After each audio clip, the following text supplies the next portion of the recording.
پاکستان ہمارا گھر ہماری جنت۔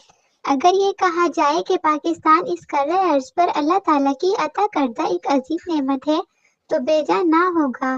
پاکستان ہمارا پیارا اور اس کی سرزمین دل و جان سے پیاری ہے، تو اس کے ساتھ یہ حقیقت بھی ماننا پڑے گی کہ اگرچہ اس ملک کو بہت قربانیاں دے کر حاصل کیا گیا اور اس کی احسن طریقے سے آبیاری کرنے میں قائد اعظم علامہ اقبال، لیاقت علی خان، مولانا محمد علی جوہر، مولانا شوکت علی جوہر، مولانا ظفر علی خان اور اسی طرح کے چند اور عظیم رہنماؤں نے پاکستان کو پاکستانیوں کا گھر اور ان کی جنت بنا دیا تو درست بات ہوگی۔ پاکستان ہمارا ملک اور ہماری جنت ہے اور اسے حاصل کرنے اور سنوارنے میں بڑے بڑے محب وطن لوگوں کا ہاتھ ہے، اور پاکستان کو دنیا کے افق پر چمکانے میں اللہ تعالیٰ کا خاص کرم ہے۔ پاکستان 14 اگست 1947 کو معرض وجود میں آیا اور آج بہت سے سال گزر جانے کے باوجود پاکستان کو اس نہج پر نہیں پہنچایا گیا جس کا وہ حقدار تھا۔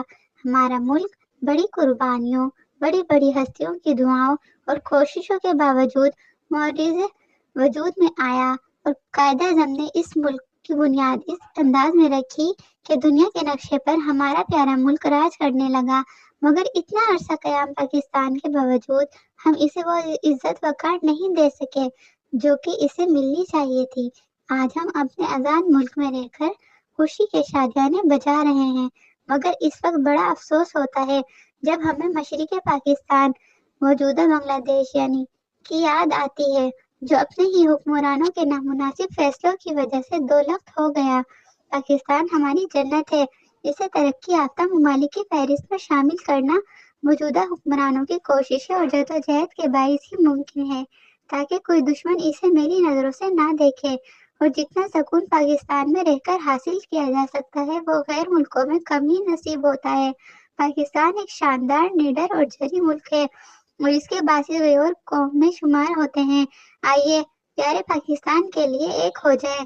آج جتنے اتحاد و اتفاق کی ضرورت ہے پہلے کبھی نہ تھی۔ امید ہے کہ اگر ہم آج بھی ایک ہو جائیں تو دنیا کی کوئی طاقت ہمیں زہر نہیں کر سکتی، انشاءاللہ۔ اس طرح کی ویڈیوز دیکھنے کے لیے ہمارے چینل کو سبسکرائب کریں۔ شکریہ۔